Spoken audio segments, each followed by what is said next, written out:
예, 오늘 말씀은 하박국 3장 2절에서 3절까지 말씀입니다. 하박국 3장 2절에서 3절.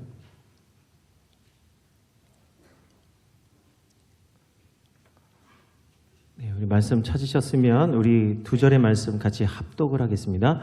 여호와여, 내가 주께 대한 소문을 듣고 놀랐나이다. 여호와여, 주는 주의 일을 이 수년 내에 부응하게 하옵소서. 이 수년 내에 나타내시옵소서.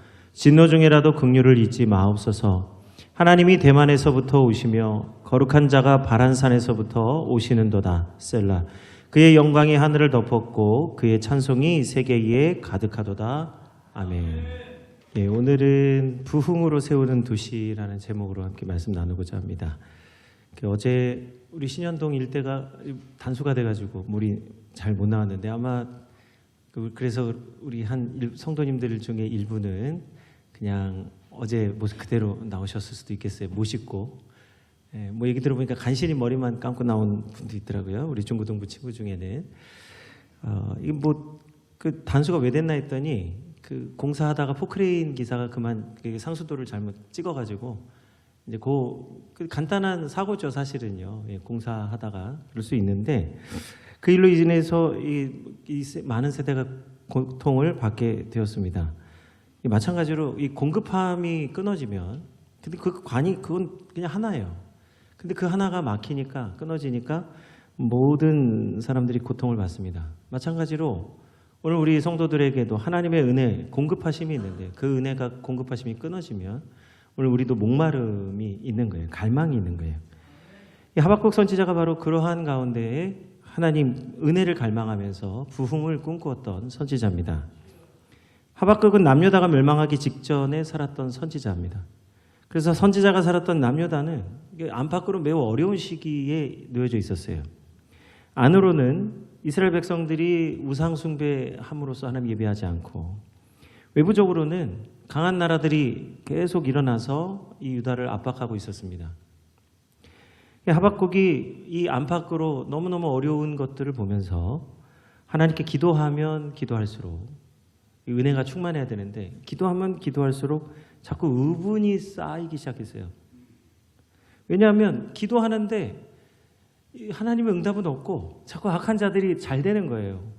그러니까 이 하박국이 너무너무 화가 나서 하나님께 기도합니다.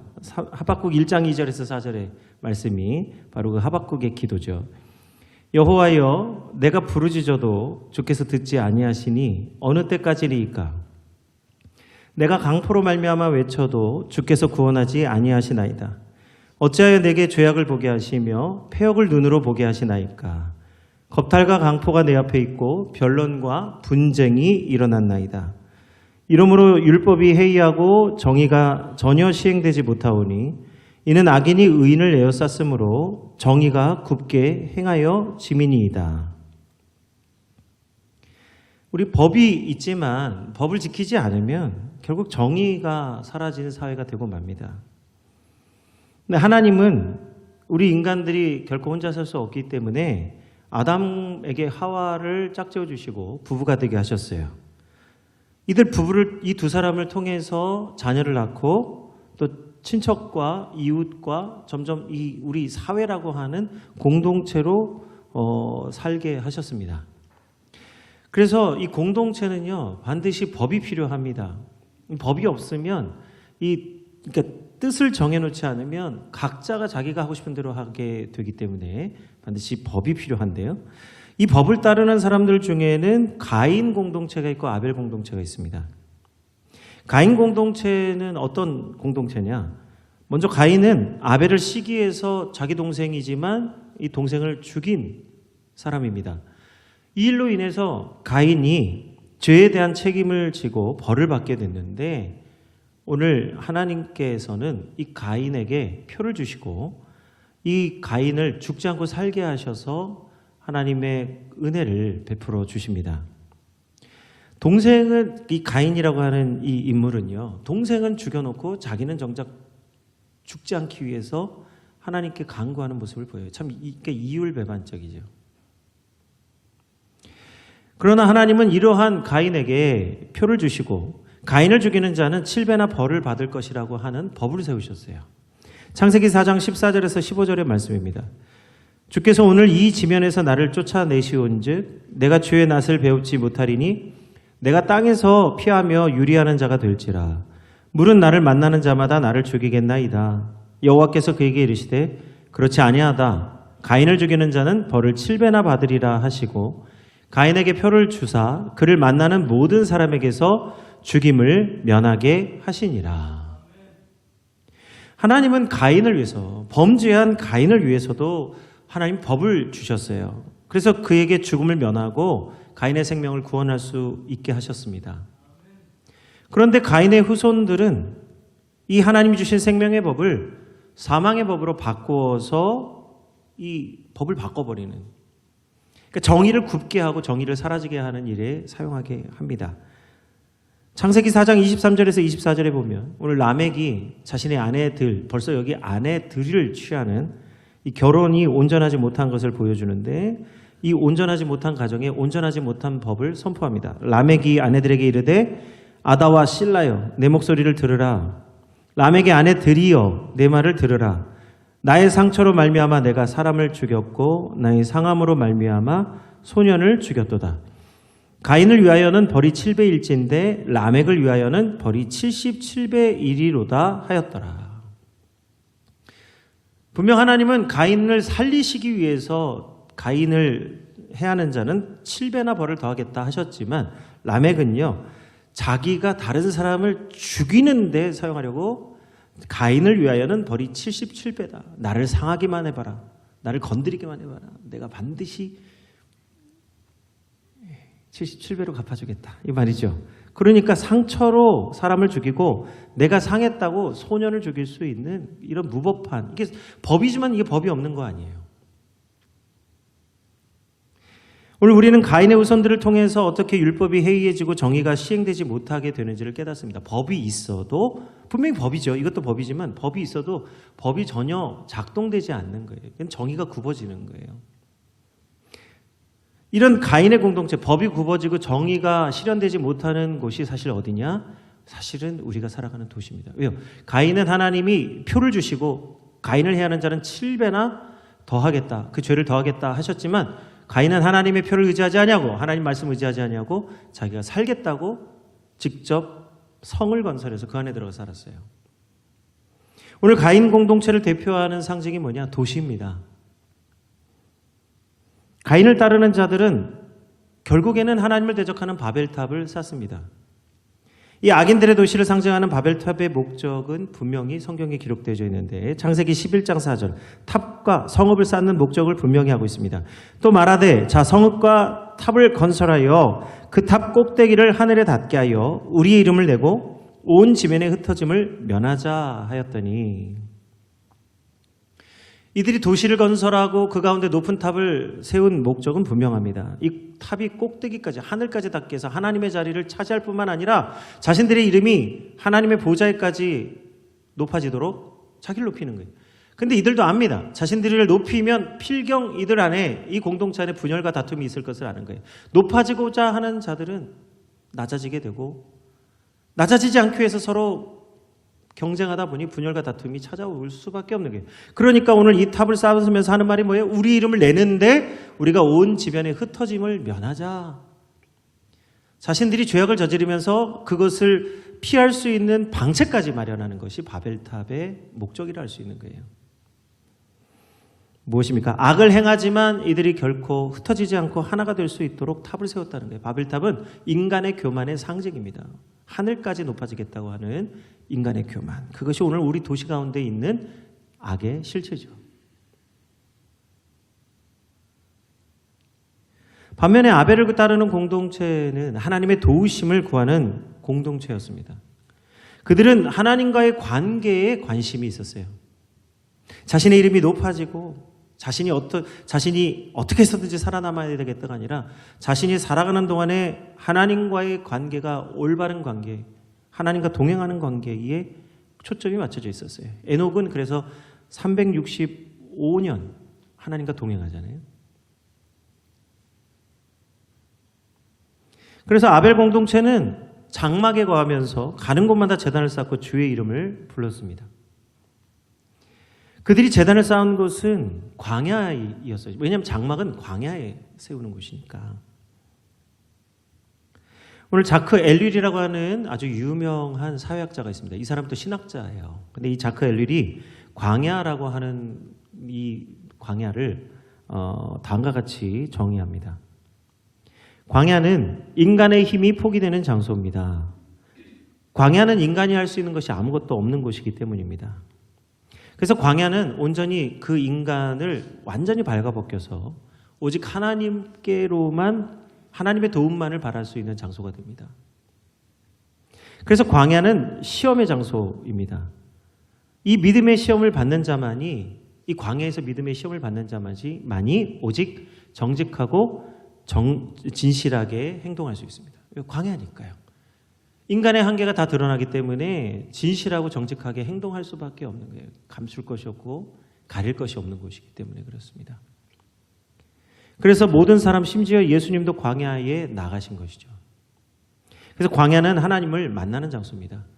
이번에 우리 우크라이나의 북한의 폭풍군단이라고 하는 우리 12,000여 명의 지금 뭐 한 3,000명, 5,000명 계속 숫자는 바뀌지만 최종적으로 한 12,000여 명의 군대를 보낸다고 합니다. 그런데 많은 사람들이 우려하는 것이 이 사람들이 시가전, 도시전에 능한 사람들인데 이 우크라이나 전쟁은 광야에서, 평야에서 이루어지는 전쟁이에요. 감출 수도 가릴 수도 없는 곳이니까 과연 그들이 얼마나 살아남겠냐 이 걱정하는 거거든요. 광야는 그런 곳이에요. 아무리 연단받고 뛰어난 생존 능력을 가진 사람이라 할지라도 광야에 서면 살지 죽을지 내일을 알 수 없는 것이 광야라는 것이에요. 우리가 뭐 광야 설명하기 위해서 북한 우리 청년들 설명했지만 이 북한에 우리 12,000여 명의 우리 젊은 청년들이 고향으로 돌아갈 수 있기를 기도해 주시기 바랍니다. 전쟁을 빨리 끝내고 이 목적 없는 이유 없는 전쟁을 하지 말아야 돼요. 빨리 돌아가야 됩니다. 이를 위해서 기도해 주세요. 오늘 모든 곳에 오늘 광야는 하나님을 만나는 장소가 되었지만 오늘날 현대 사회는 모든 곳에 도시가 세워져 있고 이제 광야는 거의 사라졌어요. 그러나 오늘 도시 속에 있는 우리 교회들이 이 광야의 소리가 되어야 됩니다. 세례 요한은 이 이스라엘 백성들, 하나님의 구원을 알지 못하는 이스라엘 백성들을 위해서 주의 길을 곧게 하라고 광야에서 외치는 소리가 되었어요. 그리고 예수님은 제자들을 둘씩 짝지어 보내셔서 도시마다 보내시면서 복음, 복된 소식, 복된 소리를 전파하게 하셨습니다. 이 제자들은 복음을 전파하기 위해서 보내심을 받을 때 두보롯이나 전대나 신발을 가지지 않고 보내심을 받았습니다. 그래서 오직 복음을 의지해서 이 마을마다 이 복음을 전파하게 하셨어요. 그러나 예수님이 수많은 권능을 행하셨던 고라신이나 벳세다나 가버나움은 회개하지 않았습니다. 이 복음 전파에 반드시 따라와야 될 것이 뭐냐면 회개의 역사예요. 요나도 하나님이 주신 사명 싫어하는 마음으로 느느웨 성읍을 하루 반나절, 원래 3일 길인데 하루 반나절 복음 전해놓고는 어떻게 되나 보자 하고 이런 심정으로 참 못된 심보로 니느웨 성읍을 지켜보고 있었습니다. 그러나 놀랍게도 하루 반 전한 복음이었지만 왕으로부터 짐승까지, 왜요? 짐승까지 죄악에 물들어 있어요. 우리가 범죄함으로 이 도시 안에 있는 모든 짐승에게까지 죄악이 정수리에 차고 넘친다는 겁니다. 그래서 니느웨 왕이 깨닫고 복음을 듣고 깨닫고 그 흰옷을 입고 백성들도 흰옷을 입고 죄를 뿌리고 회개하고 그 짐승들에게까지 회개를 시키는 역사가 있었어요. 그러나 예수님은 이 고라신과 벳세다와 가버나움이 회개하지 아니함으로 꾸짖으셨습니다. 누가복음 13절의 말씀입니다. 화 있을진저 고라시나 화 있을진저 벳세다야 너희에게서 행한 모든 권능을 두로와 시돈에서 행하였더라면 저희가 벌써 베옷을 입고 제에 앉아서 회개하였으리라. 하나님을 안다는 백성들이, 하나님을 예배하는 민족이 하나님의 말씀을 듣고도 회개 역사가 일어나지 않는 거예요. 그러나 예수님은 뭐라고 말씀하십니까? 하나님을 알지 못하는 두로와 시돈, 이방인들의 도시에 이 권능을 행하고 이 복음을 전했더라면 벌써 그들이 베옷을 입고 회개하였으리라. 오늘 하나님의 말씀, 부흥의 그 열쇠는 회개예요. 예수님이 오늘 이 도시들에게 원하신 것도 회개 역사입니다. 누가복음 5장 31절에서 32절의 말씀입니다. 예수께서 대답하여 가라사대 건강한 자에게는 의원이 쓸데없고 병든 자에게라야 쓸데있나니 내가 의인을 부르러 온 것이 아니요 죄인을 불러 회개시키러 왔노라. 오늘 예수님의 말씀은요, 의인 따로 있고 죄인 따로 있고 이 말 아니에요. 로마서의 바울의 고백과 같이 의인은 없나니 하나도 없으며, 지금 여기 의인이 있어서 의인이 아니라 죄인만 찾으러 오셨다는 게 아니라 모든 사람이 하나님의 의에 이르지 못하였다고 말씀한 것처럼 모두가 죄인이기 때문에 예수님께서 찾아오신 겁니다.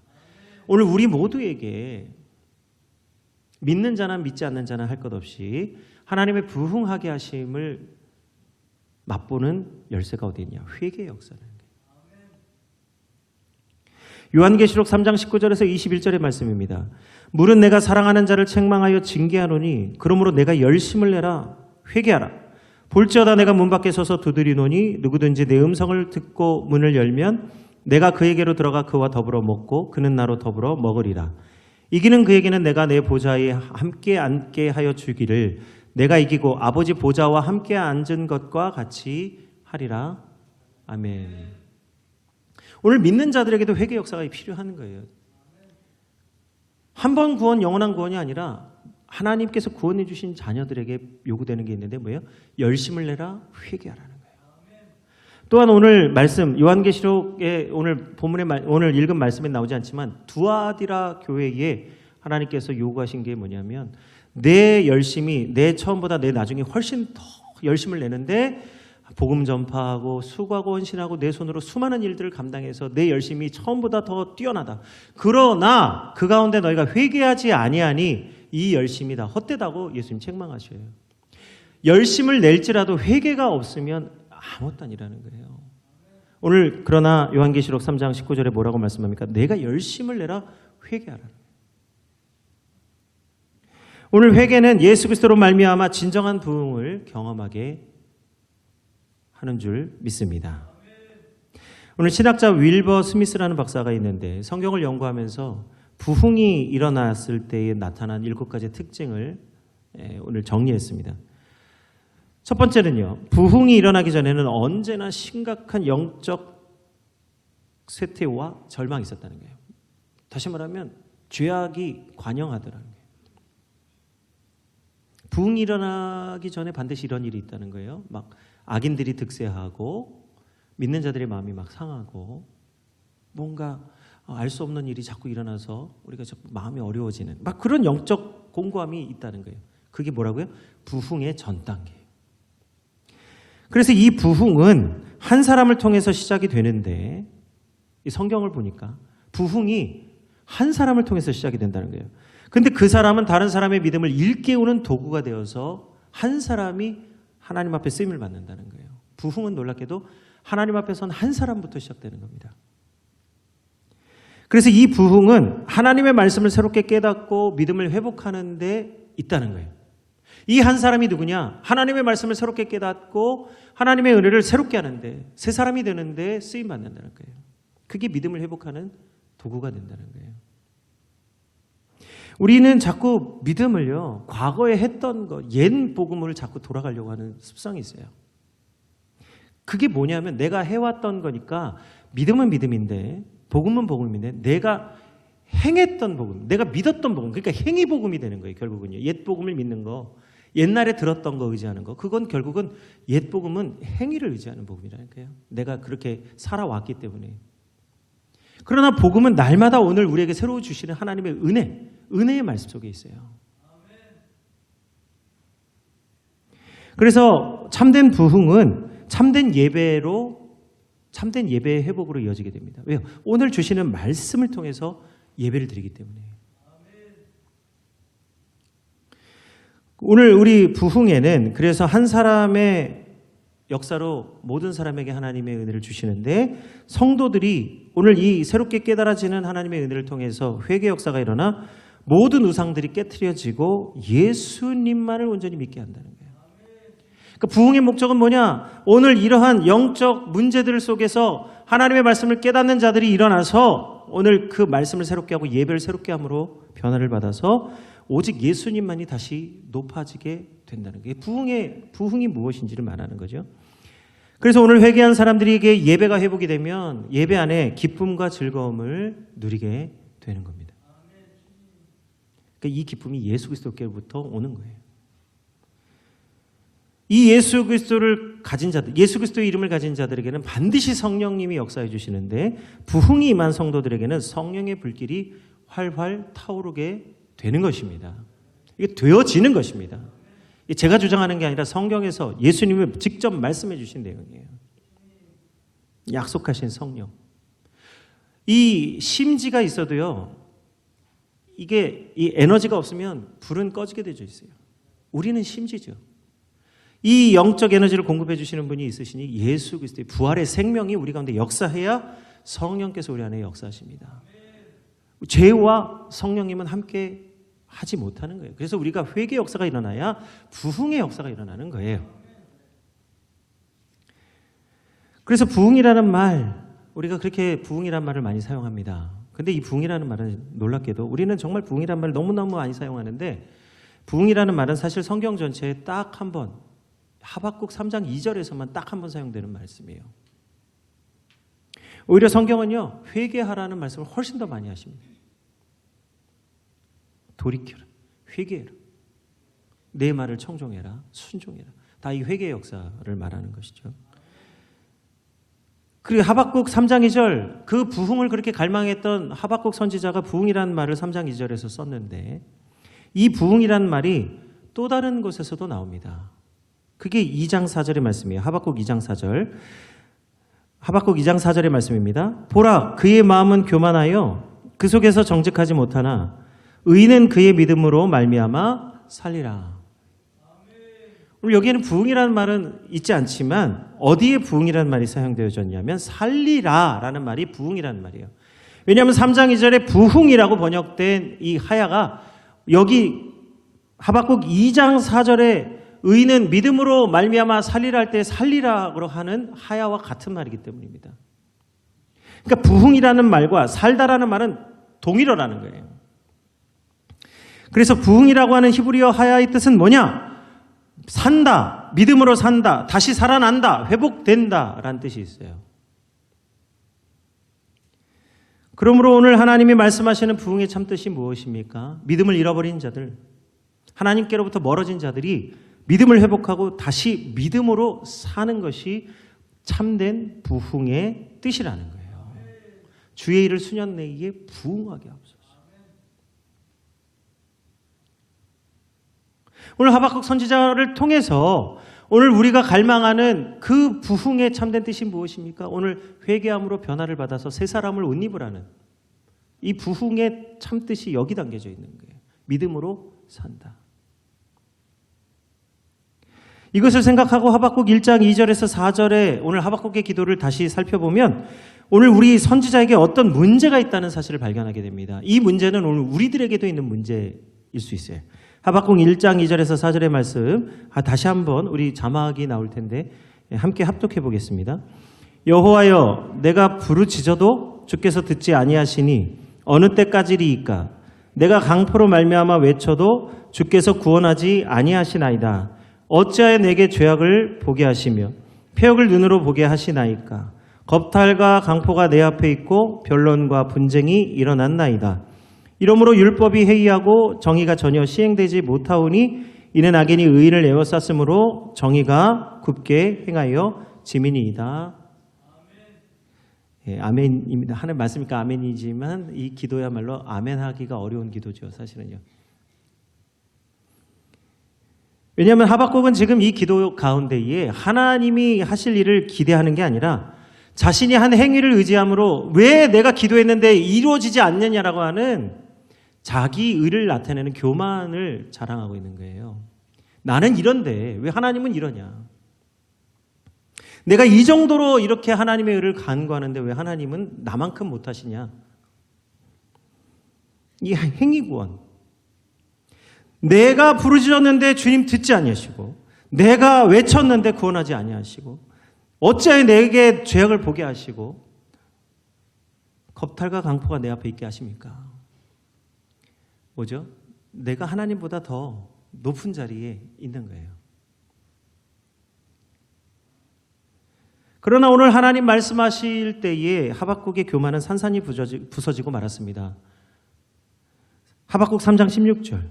내가 들었으므로 내 창자가 흔들렸고 그 목소리로 말미암아 내 입술이 떨렸도다. 무리가 우리를 치러 올라오는 환난 날을 내가 기다림으로 썩이는 것이 내 뼈에 들어왔으며 내 몸은 내 처소에서 떨리는도다. 하나님의 말씀을 듣기 시작했을 때 그가 하나님의 말씀을 듣지 못했기 때문에, 그러니까 우리가 기도해도 하나님의 음성을 듣지 못하는 거예요. 왜요? 내 교만, 내 생각대로 내 의를 자랑하면서 기도하니까 하나님이 말씀하시지 않는 거예요. 어떤 소리도 들을 수가 없는 거예요. 그런데 오늘 그가 2장에 보면 그가 하나님이 무슨 말씀을 하실지 내가 잠잠히 기다렸다 할 때에 그때 하나님 말씀하시기 시작하는 거예요. 자신의 교만을 다 내려놓고 하나님 앞에 회개함으로 주의 말씀을 받기 시작하니까요. 그가 비로소 하나님의 음성을 듣기 시작하는데, 이 말씀이 얼마나 놀라운 말씀인지 창자가 떨릴 만큼, 우리 말로는 이제 간담이 녹는다고 하죠. 애간장이 녹는다고 하는, 그 정도로 하나님의 말씀, 두렵고 떨리는 말씀으로 받았다는 겁니다. 이 회개의 역사를 경험하고 하나님의 은혜를 경험한 하박국은 오늘 그래서 전혀 다른 기도를 드리는 거예요. 그게 오늘 본문의 3장 2절에서 3절인데요. 우리 3장 1절부터 3절의 말씀 우리 다시 한번 읽어보겠습니다. 하나님의 진정한 부흥을 깨달은 하박국의 기도입니다. 1절부터 3절. 시가 온 옷에 맞춘 선지자 하박국의 기도라. 여호와여, 내가 주께 대한 소문을 듣고 놀랐나이다. 여호와여, 주는 주의 일을 수년 내에 부응하게 하옵소서. 이 수년 내에 나타내시옵소서. 진노 중에라도 긍휼을 잊지 마옵소서. 하나님이 대만에서부터 오시며 거룩한 자가 바란산에서부터 오시는도다. 셀라. 그의 영광이 하늘을 덮었고 그의 찬송이 세계 위에 가득하도다. 아멘. 네, 이 셀라라는 말은 오늘 우리가 읽은 말씀을 다시 한번 강조하는, 방점을 찍는 말이에요.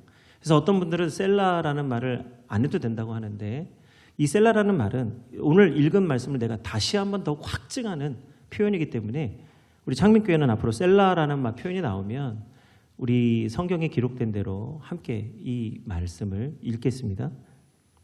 네. 그러니까 옳고 그르냐의 문제가 아니라 이 말씀이 왜 적혀 있느냐, 그 본뜻이 있으니까 이 말씀이 그렇게 될 것이라고 하는 것을 강조하는 것입니다. 아멘과 같은 효과라는 거예요. 오늘 하박국 선지자가 대만과 바란 광야에서부터 하나님이 오실 것이라고 선포합니다. 분명히 그는 악인들이 왜 관영하냐고, 왜 이렇게 더 잘 되냐고 기도했던 선지자입니다. 그런데 이제 이 선지자는 하나님이 대만과 바란 광야, 이방인들의 땅으로부터 하나님의 은혜와 영광이 올 것을 꿈꿉니다. 뭐예요? 하나님의 부흥이 이방인들에게까지 미칠 것을 간구하는 거예요. 망하기를 기도했던 선지자가 그들에게까지 하나님의 부흥이 임하기를 간구하는 선지자로 변화된 것이에요. 한 사람의 회개와 기도 변화가 세계와 열방을 위한 간구로 변화되었습니다. 이는 물이 바다 덮음같이 여호와의 영광을 인정하는 것이 온 세상에 가득하게 되는 진정한 부흥을 기도하는 선지자가 되게 하신 것이에요.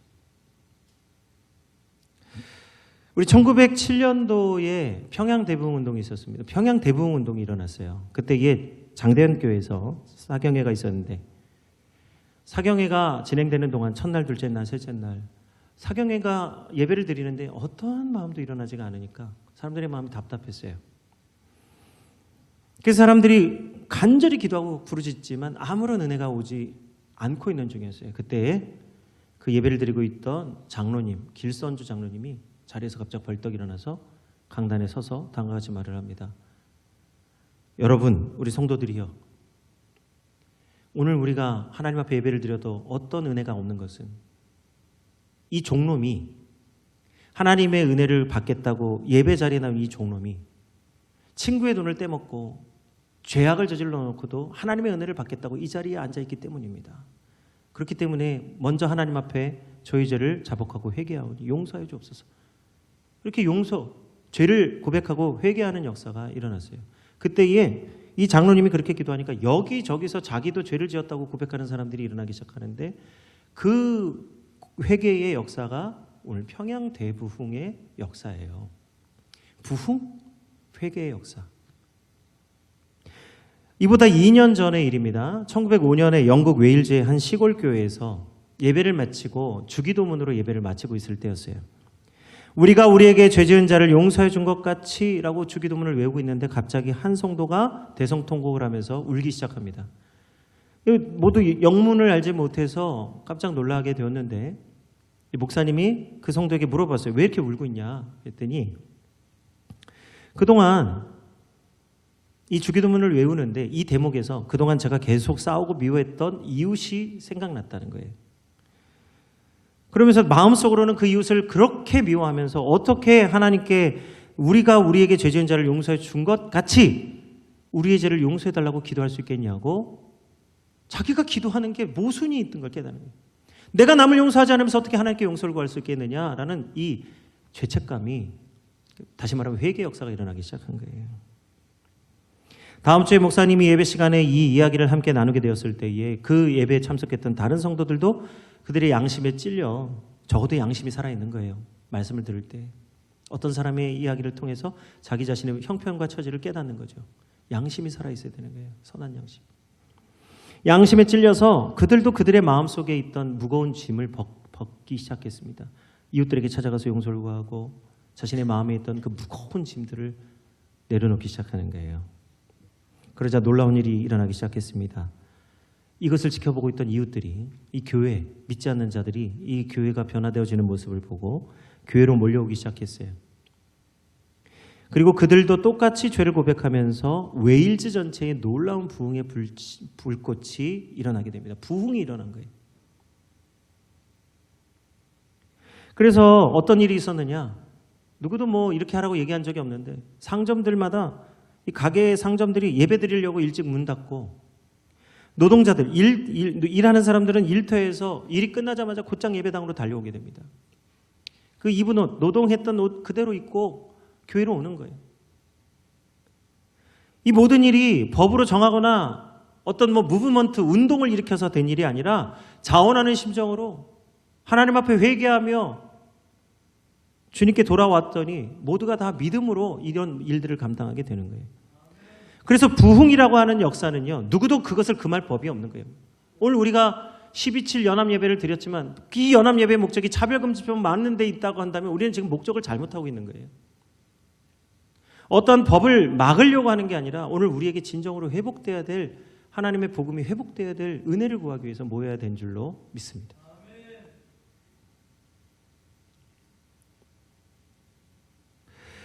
오늘 사도행전 3장 17절에서 19절입니다. 진정한 부흥, 믿는 자의 숫자가 3,000명이나 더했던 그때에 이 베드로가 전했던 복음의 핵심이 무엇입니까? 17절부터 19절입니다. 형제들아 너희가 알지 못하여서 그리하였으며 너희 관리들도 그러한 줄 아노라. 그러나 하나님이 모든 선지자의 입을 통하여 자기의 그리스도께서 고난받으실 일을 미리 알게 하신 것을 이와 같이 이루셨느니라. 그러므로 너희가 회개하고 돌이켜 너희 죄 없이 함을 받으라. 이같이 하면 새롭게 되는 날이, 유쾌하게 되는 날이 주 앞으로부터 이를 것이요. 오늘 우리는 하박국 선지자와 같은 시대적 아픔 속에 살고 있습니다. 그때나 지금이나 어쩌면 우리 성도들의 마음 가운데는 정의가 전혀 실현되지 않으며 정의가 굽어진 것 아니냐라고 생각할 수도 있겠어요. 내가 이렇게 기도하는데, 내가 이렇게 열심을 내고 있는데 왜 세상이 변하지 않느냐. 그러나 오늘 하나님 분명히 하박국 선지자를 통해서 말씀하십니다. 세상이 변하지 않는 게 아니라 네 마음이 변하지 않고 있다. 너가 변화돼야 세상이 변하지. 왜냐 변화되어질 때의 기도의 내용이 바뀌고 변화되어져야 세상을 보는 관점이 달라지니까요. 그러므로 오늘 우리 믿는 자들에게 하박국 선지자와 같이 오늘 우리가 회개하고 돌이켜 주의를 부흥하게 하는 시대적 사명 속에 살아가게 하신 줄 믿습니다. 우리는 부흥의 세대예요. 다시 하나님의 부흥을 일으키시는 시대 가운데 살게 하신 줄 믿습니다. 거룩한 불꽃을 우리에게 불태워 주실 줄 믿습니다. 그래서 오늘 우리가 진정으로 회개하고 돌이켜 죄 없이 함을 받으면 새롭게 하는 날이 우리에게 임하게 하시는 것이에요. 진정한 부흥으로 우리 세상과 이 도시를 섬기는 성도님들이 되시기를 주 이름으로 축원드립니다. 우리 함께 찬양하고 함께 기도하겠습니다. 진정한 부흥을 하나님 이 땅에 허락하여 주시고 하나님의 은혜가 회복되게 하여 주옵소서. 우리가 먼저 주님 앞에 회복되는 성도 되기 원합니다. 이 땅의 황망을, 이 땅의 황무함을 보소서. 하늘의 하나님 긍휼을 베푸시는 주여 우리의 죄악 용서하소서. 이 땅 고쳐주소서. 이제 우리 모두 하나 되어 이 땅에 무너진 기초를 다시 쌓을 때 우리의 우상들을 태우시 성령의 불 임하소서. 부흥의 불길 타오르게 하소서. 진리의 말씀 이 땅 새롭게 하소서. 은혜의 강물 새르게 하소서. 성령의 바람 이제 불어와. 오 주의 영광 가득한 새날 주소서.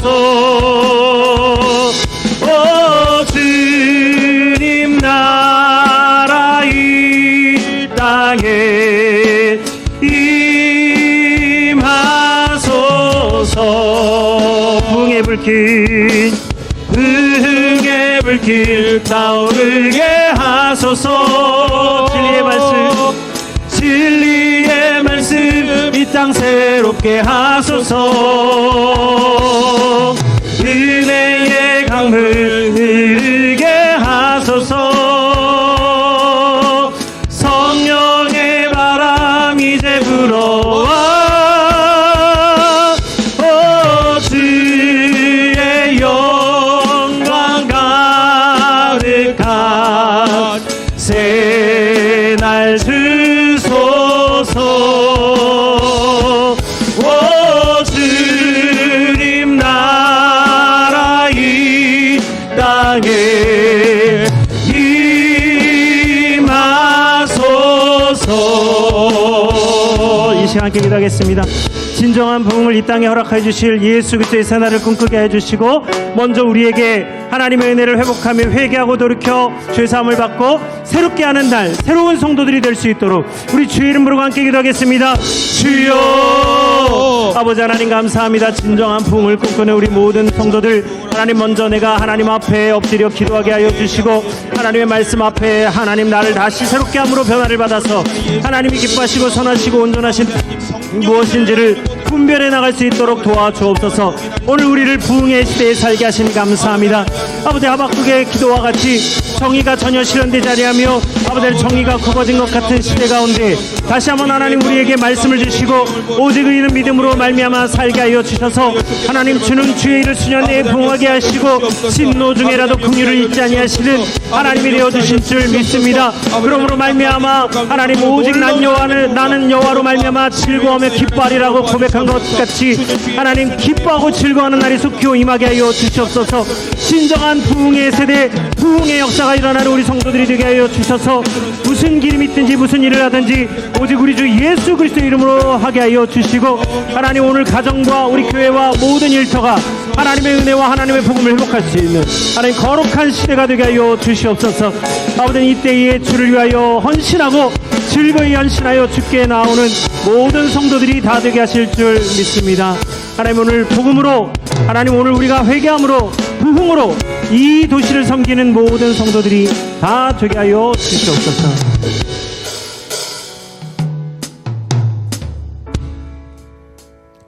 사랑해 주님 감사합니다. 그 어느 때보다 하나님 부흥의 시대가 되게 하여 주시고 하나님 오직 믿음으로 살게 하시는 시대가 되게 하여 주시니 감사를 드립니다.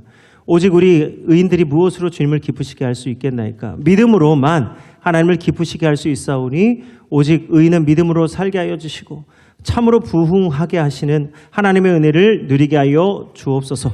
진노 중에라도 하나님은 믿는 성도들을 통하여 부흥하게 하실 줄 믿습니다. 하나님, 오늘 우리 성도들을 통하여 물이 바다 덮음같이 여호와의 영광을 인정하는 것이 온 세상에 가득하게 하여 주시옵소서.